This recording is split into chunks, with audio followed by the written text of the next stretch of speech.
My family didn't think I was capable of much anymore. They said I was confused, forgetful, that it was time to step aside quietly and let the young ones take over. But I heard them talking about my house, my account, my belongings. So I left, just not where they expected. I watched as they sipped wine in black clothes, telling stories about how kind I had been. No one brought flowers, not a single living rose. The only problem was, I was alive, and I recorded the whole thing. If this story resonated with your soul, click subscribe and let me know in the comments which city or country you're listening from. I'm truly curious to know where you're tuning in from. My name was Maylin Thompson. I was 74 years old, retired from teaching literature at a small community college in Ohio. For 35 years, I had guided young minds through Shakespeare, Dickinson, Baldwin, and Atwood. I knew how to read between the lines, not just in books, but in people too. My husband had passed years ago, and my two sons had long since left the nest, their lives stretching far from mine, tethered only by birthdays and obligatory holiday texts. I lived alone in the same two-story house I had fought to keep during the early years after my husband's passing. The mortgage had been paid off, the garden maintained, and the wallpaper yellowed gently with time. Nothing dramatic, nothing tragic, just the slow fade of relevance. At first, I welcomed the quiet. After years of voices in classrooms, questions from students, and papers to grade, the silence felt like peace. But peace has a way of morphing into invisibility when no one notices you're there. It began subtly. They stopped calling regularly. One missed birthday, then another. When they did call, it was quick, hurried check-ins, like crossing something off a list. They asked if I needed anything, but it was more ritual than concern. The kind of care you give a distant neighbor, not a mother. I never asked for much, and that seemed to validate their distance. I became a ghost in my own family. I tried to hold on to relevance in small ways. I would bake their favorite cookies and freeze them, just in case they visited. I kept a folder of news articles to discuss, thinking maybe one of them would be interested in what their old mom thought about the world. But no one asked, no one came. Eventually, the cookies developed freezer burn, and the articles went yellow with age. Then came the meetings, disguised as visits, but laced with suggestion. Maybe you'd be more comfortable somewhere with help, Mom. What if you fell and no one knew? We're just thinking ahead. But they weren't. They were thinking around me, over me. They saw a house, a bank account, a woman who was no longer useful. They didn't see me. I remember one Sunday afternoon when they both showed up at the same time. That never happened. They brought store-bought muffins and fake smiles, and I knew something was wrong. My eldest, Marcus, sat me down and talked about planning ahead. My youngest, Ethan, nodded solemnly and said things like security, transition, and liability. They were selling me an ending I hadn't written. That night, I sat at the edge of my bed for a long time. I looked around at the room I had painted myself, the dresser I had bought with the first paycheck after my husband died. My hands, though thinner and marked by time, still worked. My mind, though slower to recall names, still grasped ideas faster than most. I wasn't dying, but I could see it in their eyes. They had already buried me, quietly, neatly, with a smile. I began to notice the little ways they prepared. They asked for spare keys, just in case.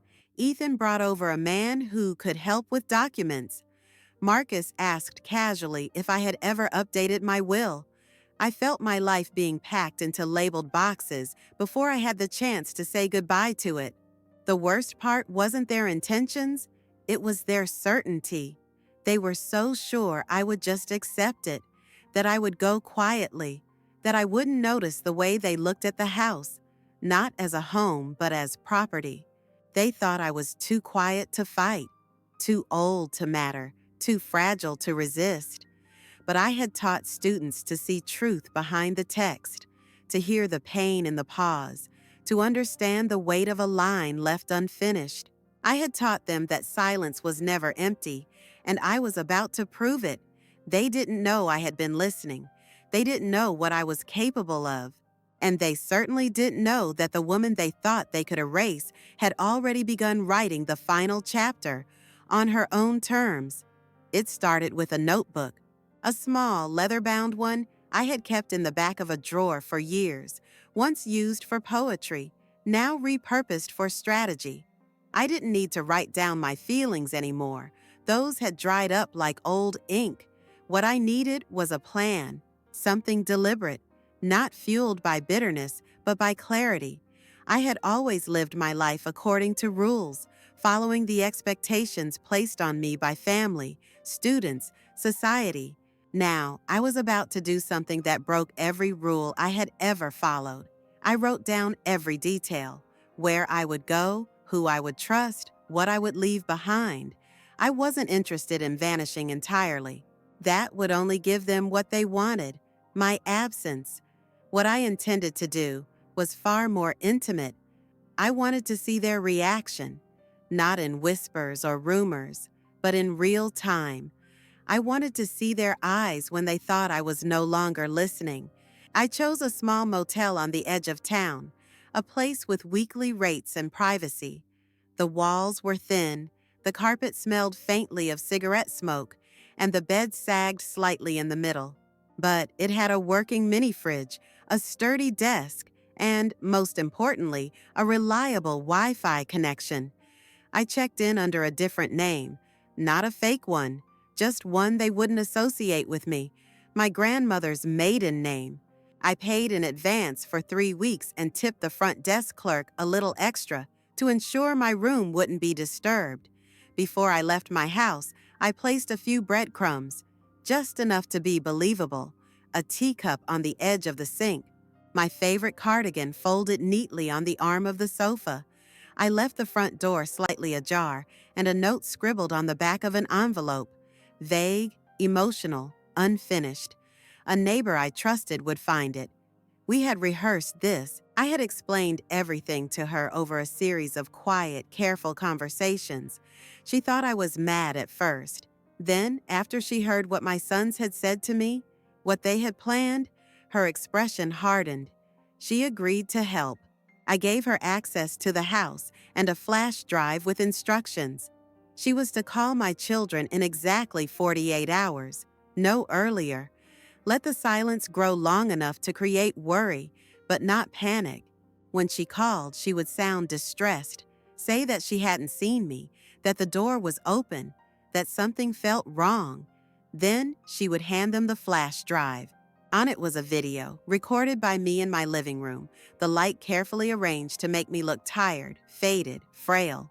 In the video, I spoke slowly, not tearfully, but calmly. I said things like, "I'm tired," and "I hope you understand," and "This isn't goodbye, it's just time." I never used the word death. I never claimed despair. I just made it easy for them to believe what they already wanted to believe: that I was gone. From the motel, I watched everything unfold.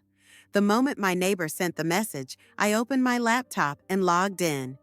The camera she'd installed in my living room, hidden within the hollow of a bookshelf, streamed in real time. I saw my sons enter. Ethan first, pacing, checking his phone. Marcus followed, quiet, scanning the room like it was already his. They called my name once, not loudly, not urgently, just enough to say they tried. When no answer came, they sat down and watched the video. I watched them watch me. They didn't cry. They didn't panic. Ethan leaned back, rubbed his face, and muttered something I couldn't hear. Marcus nodded slowly, then took out his phone. He was texting. I wondered if he was notifying his wife, or a lawyer, or maybe a realtor. The reaction was not grief. It was logistics. No trembling lips, no red eyes, no trembling hands reaching for a picture frame. Just quiet efficiency. They didn't ask where I was. They didn't go upstairs to check. They accepted it, like a fact, like a convenience. Over the next few hours, I watched as they made phone calls. A man in a suit arrived, and they led him through the house. They pointed at the kitchen, the back porch, the spare bedroom. They opened drawers. They took notes. They weren't looking for clues. They were inventorying assets. I pressed record. On a second screen, I monitored a camera placed in my bedroom. It captured Ethan opening my jewelry box, sifting through old pieces. He found my wedding ring and held it up, inspecting the band like it was something he might pawn. Marcus, downstairs, stood in front of my bookshelf, running his fingers along the spines. He pulled down a book of T.S. Eliot poems, flipped it open, and scoffed before tossing it onto a table.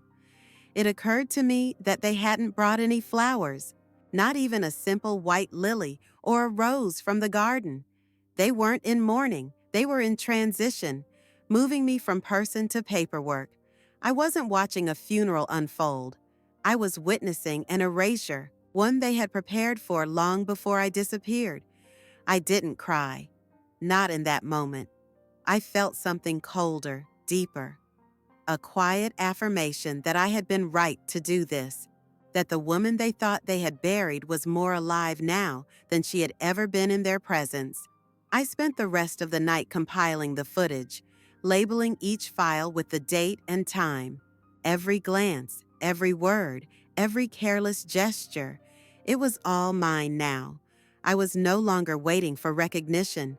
I was documenting a truth they thought would remain unspoken. I was alive, and I was watching.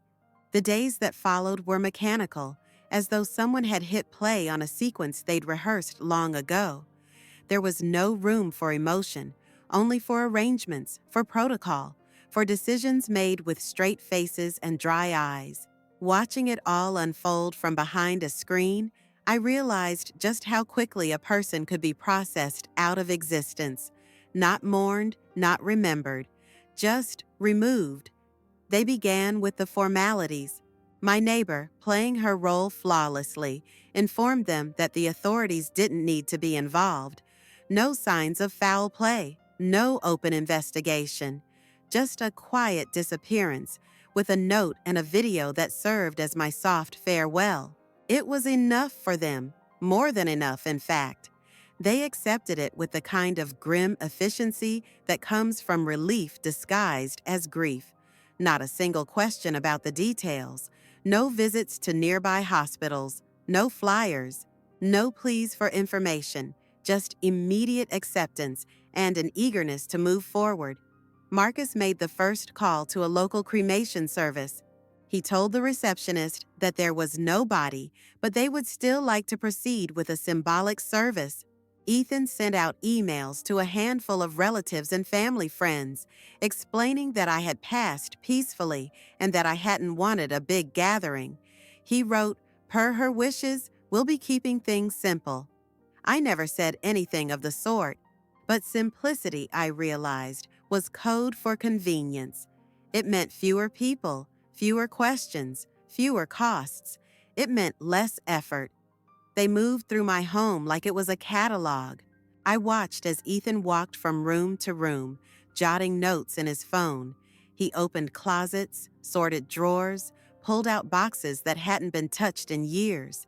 Items that once held meaning to me were reduced to categories: donate, sell, trash. I saw him glance at the old quilts I had sewn by hand, fold them like motel linens, and set them in a plastic bin labeled MISC. My life was being stripped for parts. Meanwhile, Marcus sat at the kitchen table with a calculator and a copy of my financial documents. I had anticipated this, and the versions he found were carefully curated, just enough to keep him busy, but not enough to reveal the whole picture. He flipped through them quickly, scanning for account numbers and balances. I watched his lips tighten as he scribbled figures on the back of an envelope. He wasn't mourning. He was managing the remains of a life that, to him, had already been itemized. There were no photos placed on mantels, No candles lit beside my favorite books, no shared memories, no long pauses of silence, just action, forward motion. I didn't exist in their space anymore, only my assets did. A few friends came by the house that week, offering soft condolences, baked goods, and hesitant questions. My sons accepted their sympathy with practiced solemnity. One woman, an old colleague from the college, tried to speak about me, about who I was. Marcus cut her off gently but firmly, saying that now's not the time to dwell on the past. Dwell. That word stayed with me. They wanted no lingering traces, no nostalgia, only resolution. The mail kept arriving, of course. Letters, catalogs, the usual stack of impersonal paper. Ethan tossed most of it, but he opened the ones that looked important. I watched him tear into an envelope from the bank, read it, then slide it under a folder marked urgent. I knew what he had found, just a whisper of what I'd left behind. I let him hold on to that uncertainty for now. It would grow. Their behavior wasn't cruel in the overt sense. They didn't laugh out loud or throw things away with a smirk. It was subtler than that. They were polite, reserved, calm. And that was worse. Grief can be messy, irrational, loud. But indifference, it's quiet. It's organized. It's the absence of love delivered through the language of order. I watched as they prepared for a service that no one really wanted to attend. They chose a date just 1 week after I had gone missing. No time wasted. A rented room in the back of a community center. No flowers ordered. No slideshow of memories. Ethan printed out a single sheet of paper with the words, "In loving memory," above a black and white photo of me from my retirement party. The image was grainy and cropped poorly. That was the only portrait they chose. When the photographer from a local newspaper called, having heard through a mutual friend about my passing, Marcus declined an interview. "She wouldn't have wanted the attention," he said. I almost laughed. I had spent my entire life giving attention to others, building classrooms full of light and thought. I had never been afraid of being seen, but now, in death, they were erasing me with the same precision they had once used to ignore me in life. I spent hours at the desk in the motel, organizing the footage into folders. I created a timeline, annotated each moment. I noted the calls they made, the documents they opened, the comments they whispered when they thought no one was listening. Each piece formed a puzzle, one they were assembling blindly, never realizing that I was watching them place each piece. At night, I lay awake thinking not of what I had lost, but of what I had finally seen. The truth, raw and cold.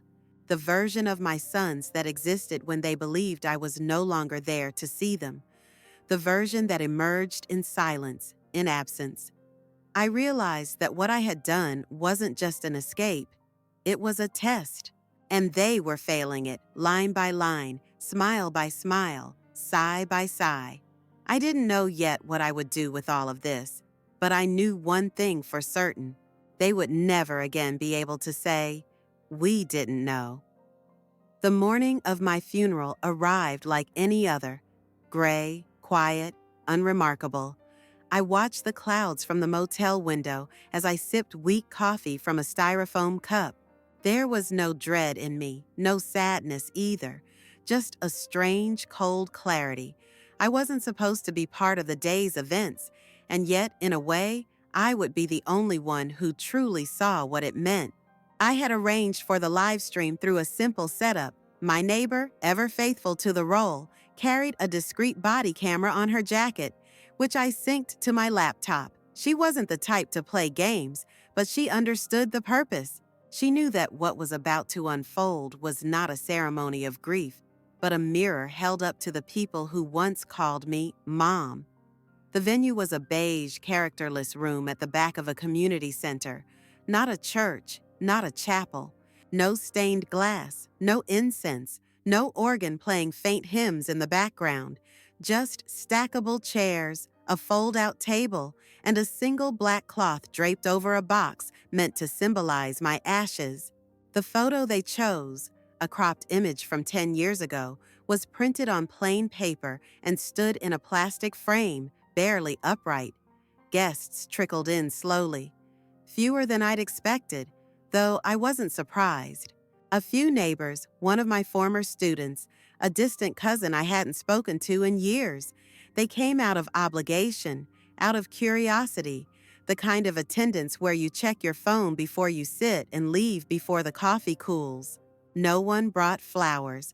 Not one person thought to carry a bouquet or even a small potted plant. It was as if they all assumed someone else would do it, and no one did.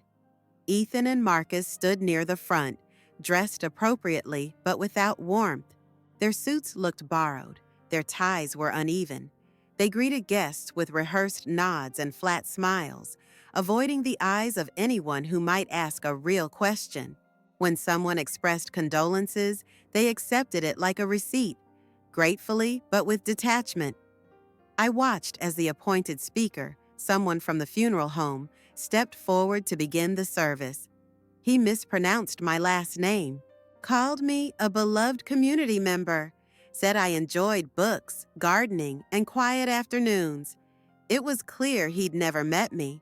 He read from a printed page, offering vague platitudes about life and loss, and then stepped aside like a man finishing a shift. Ethan was the first to speak. He didn't share a story. He didn't recall a memory. He said, "Mom lived a long life.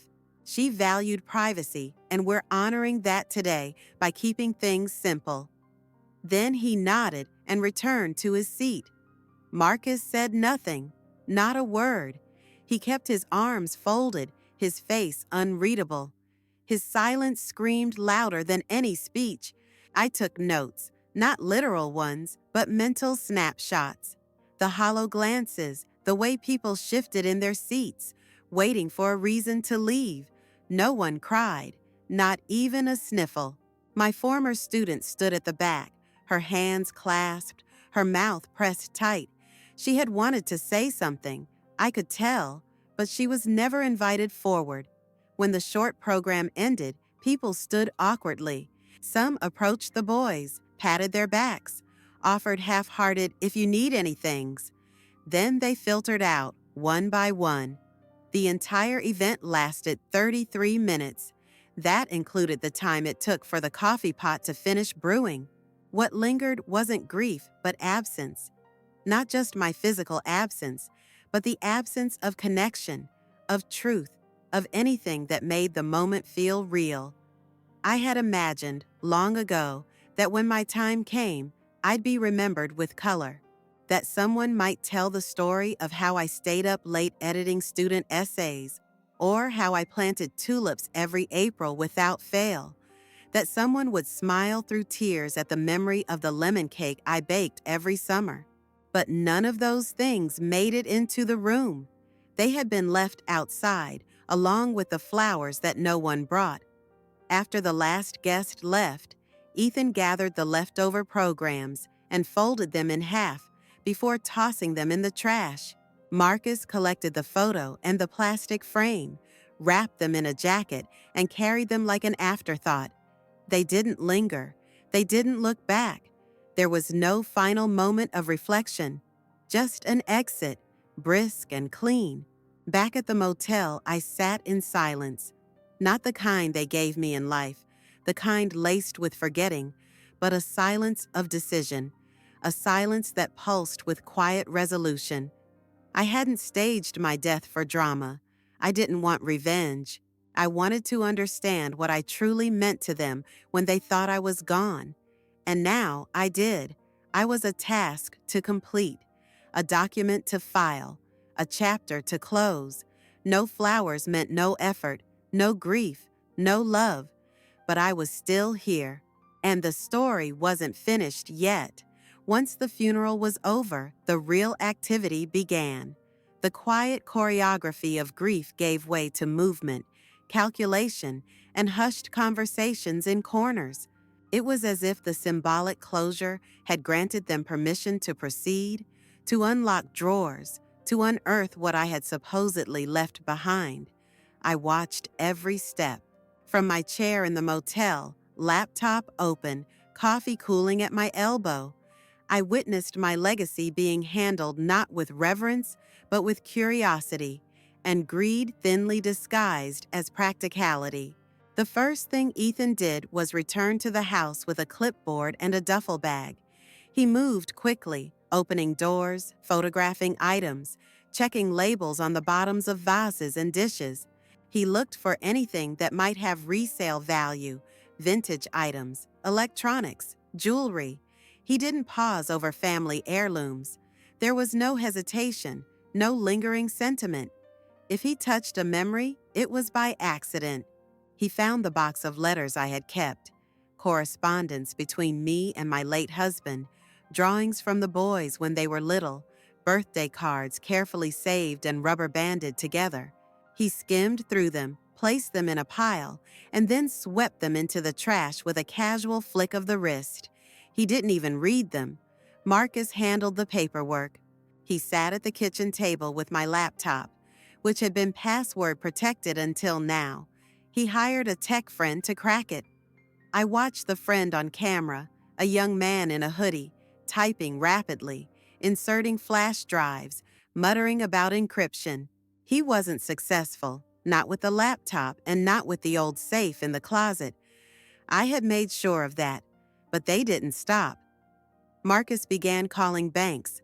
One by one, I saw him on the phone, using my name, pretending grief, asking for access. Most banks denied him. One paused his request pending further documentation. That uncertainty unsettled him. I saw it in the way he rubbed his temples afterward, the way his voice dropped when he told Ethan, "She didn't make this easy." No, I didn't. What they didn't know was that several months earlier, I had moved my assets. Most of my funds were in a trust account under a foundation name I had created with the help of a lawyer, an account that listed no biological beneficiaries. The remainder had been distributed quietly into different holdings, many of which were untouchable without my presence or a death certificate, which of course they didn't have. They had no idea where the real money had gone. They assumed I had left everything as is, too old or too confused to make changes. That was their mistake. One afternoon, Marcus opened the drawer where I used to keep my will. What he found was an old version, intentionally left behind. It named both sons as equal beneficiaries and listed the house as the primary asset. I had rewritten that document over a year ago, and the new version was locked safely with my attorney in another county. They were chasing ghosts. Still, they celebrated. Ethan brought over champagne, and they toasted in my living room. I watched as they clinked glasses, leaned back on my furniture, and planned renovations. One of them mentioned turning my study into a reading nook with better lighting. Another wanted to knock down the wall between the kitchen and dining room. They talked as if the house already belonged to them, as if I had merely been a tenant waiting to be evicted by time. The footage of that evening became one of my most valuable records. Ethan boasting about finally doing something useful with this place. Marcus joking about selling the old piano online. Their laughter was hollow, but the kind that leaves a mark. They weren't villains in their own minds. They were just opportunists, well practiced in justifying their actions. What struck me most wasn't their coldness, but their certainty.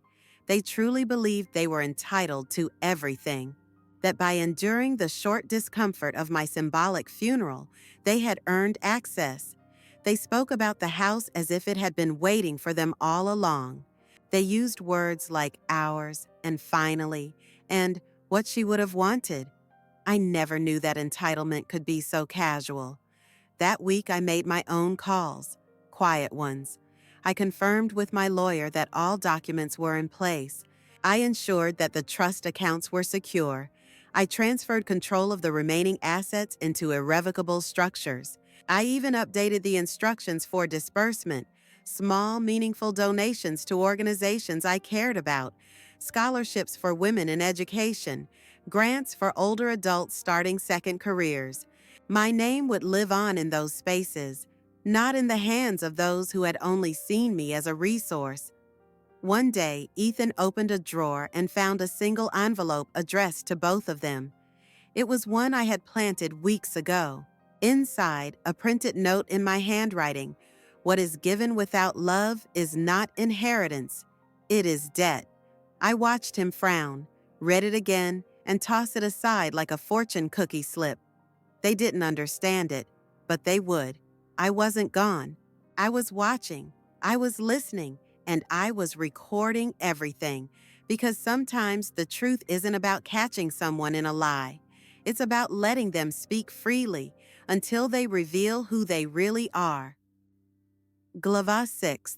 The day I decided to go back, the air felt heavier than usual. There was a strange stillness outside the motel, as if the world itself was holding its breath. I had watched enough, recorded enough, collected more than enough evidence to know exactly who they had become when they believed I was gone. It wasn't anger that pushed me out the door. It was finality, the quiet realization that nothing more could be revealed from the shadows. It was time to step into the light. I didn't call ahead.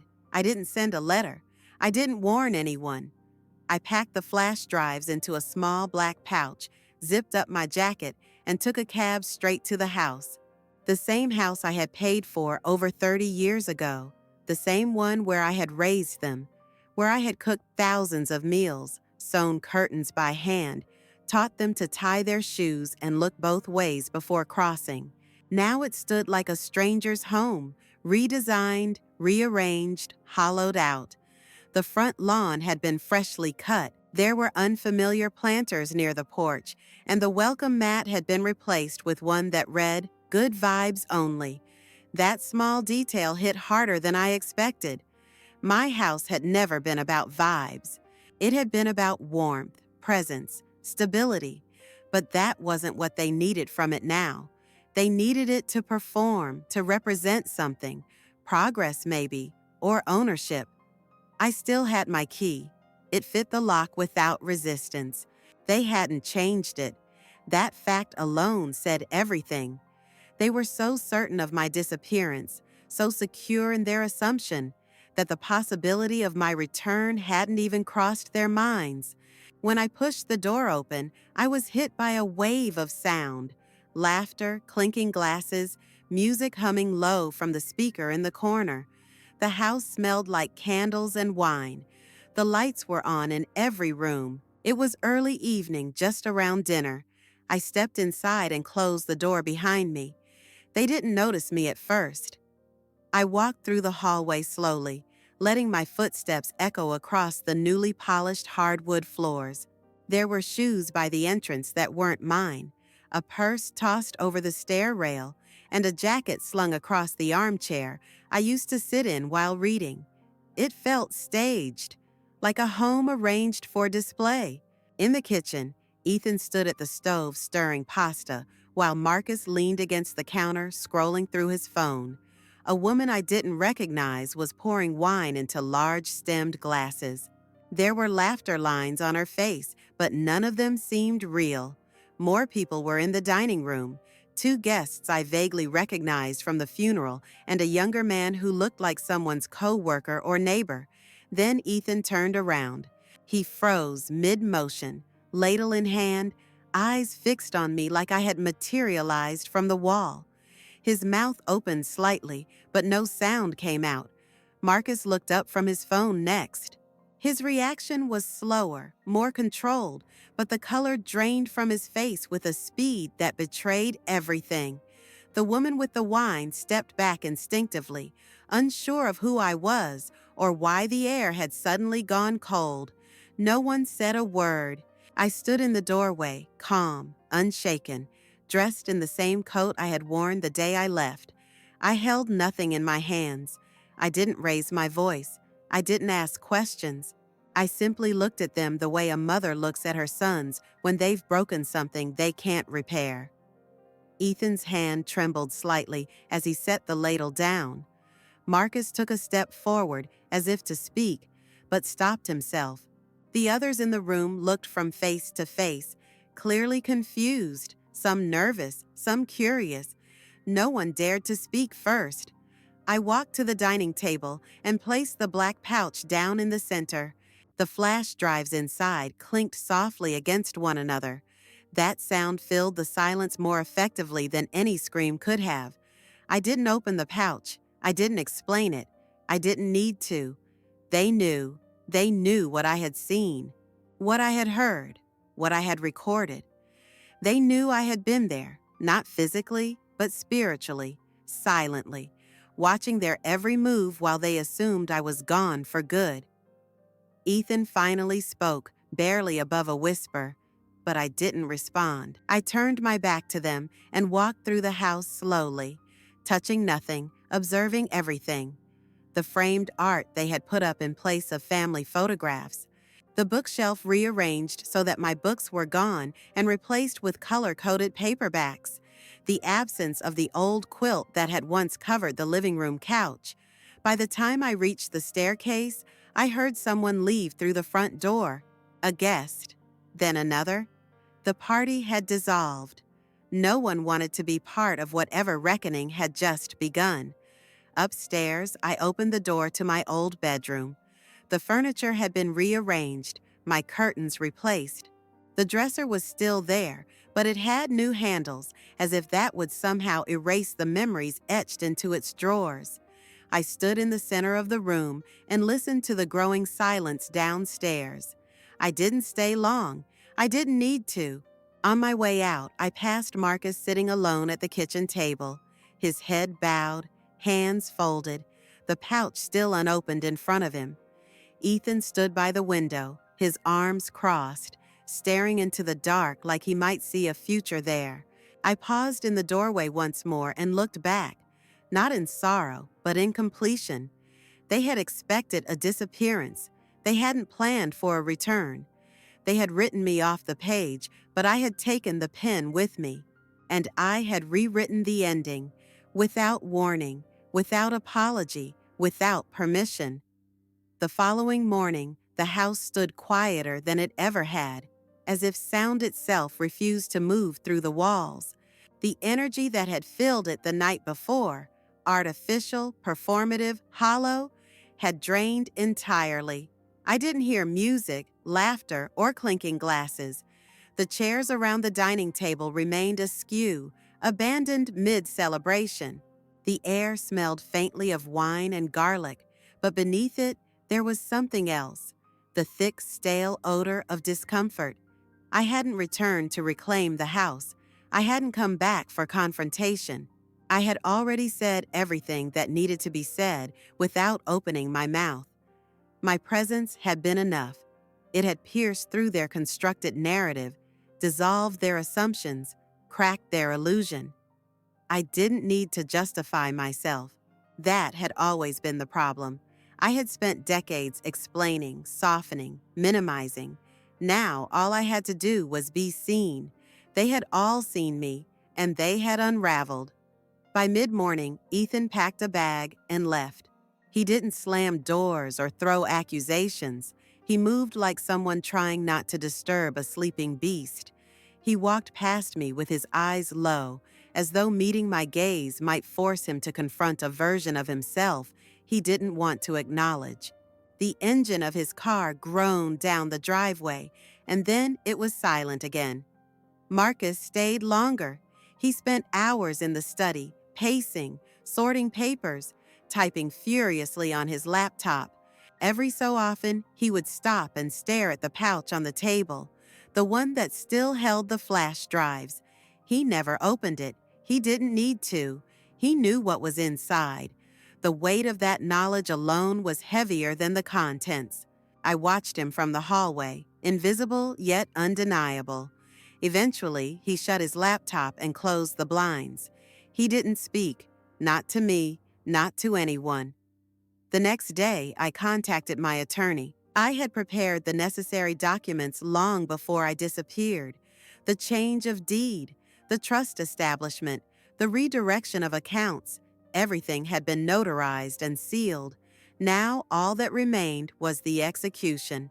I instructed him to initiate the final transfers, to notify the appropriate institutions, and to deliver official notice to both Marcus and Ethan, not with cruelty, but with clarity. There would be no estate left for them to contest. The house had been placed under the care of an organization for displaced elderly women, women like me, who had given their lives to others and found themselves alone when they needed family most. The funds that once sat passively in bank accounts now flowed into scholarships, shelters, and programs that empowered rather than erased. I had rewritten the map, not out of vengeance, but out of liberation. They had tried to reduce me to a footnote. I had made myself a preface to someone else's future. That afternoon, I stood in my garden for the first time in weeks. The weeds had started to creep in where I once pruned so meticulously. The soil was dry. The bird bath was empty. Still, the structure remained. The framework of care. All it needed was hands that remembered how to tend. I went inside and opened the old cedar chest where I had stored the last physical copy of my will. The original version, the one they thought was real. I held it for a moment before tearing it down the middle, then again and again, until it was nothing but paper confetti in the wastebasket. There was something satisfying about it, the final symbolic shedding of a story, written to please those who never really read me. Neighbors began to notice I was back. They approached cautiously, curious and wide-eyed. Some offered hesitant hugs, unsure if they should acknowledge the oddity of my return. Others simply nodded with small smiles, as though to say they understood more than they let on. I welcomed their warmth, but I did not explain. Not everything needed to be unraveled aloud. Some stories gained strength in quiet completion. I removed the framed photo they had chosen for the service and placed it in a drawer. Instead, I hung a new image above the mantel, a photo taken years ago of me standing in front of the classroom, chalk dust on my fingers, sunlight on my face, and books piled high behind me. It was a picture of someone who had mattered, someone who had given, endured, taught, and loved. It was how I chose to remember myself. As the days passed, the tension faded like fog burned off by morning sun. The house began to breathe again. I moved through it with deliberate grace, reacquainting myself with the life they had tried to overwrite. I played records I hadn't listened to in years. I cooked meals for one and enjoyed every bite. I rearranged the books in my library, not alphabetically, but by memory, placing each volume where it had once lived before they touched it. One evening, I opened all the windows and let the breeze move freely through the rooms. It carried the scent of the garden, the whisper of wind through old trees, the sound of a world still turning, without pretense, without permission. I stood in the doorway, arms crossed over my chest, heart still and steady. The final role had been played, and I was no longer acting. It took time to re-enter life without apology. The act of returning wasn't just about walking back into a house or reclaiming possessions. It was about reclaiming space inside myself. After so many years of shrinking to fit the roles others cast for me, I had to learn how to expand again, not with noise or vengeance, but with quiet purpose. I began to understand that death, as I had experienced it, wasn't about absence. It was about exposure. It stripped away illusion, laid bare the scaffolding of relationships, and left only what was true. I didn't speak to Marcus or Ethan again. There were no phone calls, no letters, no attempts at reconciliation. I had no desire to re-engage with men who had already written my obituary in their hearts. Their silence was a relief. It allowed me to grieve, not for myself, but for the fantasy I had held on to for too long. The fantasy that love would be enough to keep them close, that memory would matter more than money, that blood could bind what character could not. Letting go of that fantasy was more freeing than any revenge could have been. I turned inward. I began rebuilding my days from the ground up. Each morning, I brewed coffee slowly, not because I had anywhere to be, but because I could. I sat by the window with a pen and paper and wrote whatever came to mind. Sometimes it was fragments of poems I hadn't thought of in years. Sometimes it was grocery lists. Sometimes it was nothing more than a sentence, incomplete and strange, but mine. I started baking again, not out of duty or habit, but because the rhythm of measuring, stirring, waiting soothed something primal in me. I gave away loaves of bread to neighbors. I left small tins of cookies on the porch of the woman across the street who always waved but never spoke. I found comfort in the simplicity of giving without obligation. One afternoon, I walked into the local library where I used to volunteer before the world turned upside down. The same woman who had once managed the book drives was still there, older now, her hands slower, but her smile intact. She blinked when she saw me, as if I were a ghost, and then she said my name. Just that. And for the first time in what felt like forever, I felt visible again, not as a problem or a burden or a memory, but as a person. I asked if they needed help with the after-school reading program. She said yes before I finished the sentence. I began spending my Thursdays with children who didn't know my past, who didn't ask about funerals or wills or houses. They only wanted stories. They listened with their whole bodies, eyes wide, mouths slightly open, hearts still unguarded. They reminded me what it felt like to be heard without judgment, to be wanted for something as simple as a story well told. The garden took longer to heal. The soil had been neglected, the roots tangled and dry. But I went out each morning with gloves and clippers and began the slow process of clearing, pruning, nourishing. I didn't rush it. I didn't try to make it what it once was. I let it become something new, shaped by absence, reborn by care. People in the neighborhood began to stop by more often. Some came with questions, others with quiet glances of acknowledgement. A few brought plants or casseroles or books they thought I might like. They didn't need to know the full story. They just needed to feel that the house was alive again, that it was no longer a monument to someone gone, but a sanctuary for someone still becoming. One evening, I sat on the porch with a blanket over my knees and watched the sun drop behind the trees. The sky turned that soft orange that only late summer knows. A breeze carried the scent of mint from the garden. I thought about all the versions of myself I had lived through: daughter, wife, mother, widow, ghost. Each one had died in its own way. But something had survived. Something had watched it all unfold, patiently, silently, waiting to bloom again. I didn't regret what I had done. I didn't mourn the things I had lost. There was power in truth, even if it came too late to repair what had broken. There was peace in letting things die naturally. Relationships, expectations, illusions, and there was grace in realizing that death, real or staged, isn't always an ending. Sometimes it's a doorway. A week later, I received a letter in the mail. It was from a young woman who had seen a video clip of me online, one that had somehow been shared through a foundation I'd supported.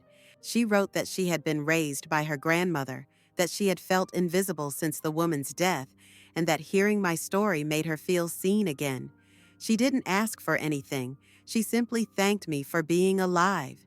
I folded the letter carefully and placed it in the top drawer of my desk, next to a new will, one that named no family, only causes. I had already left everything behind once. Now I could give it away, piece by piece, with meaning. Death had taken many things from me over the years: people, trust, comfort. But it had also given something back: perspective, stillness, freedom. It reminded me that the end is not always the opposite of beginning. Sometimes it's the same breath, taken twice. And so I lived, quietly, deliberately, fully, because death is not the end. It never was.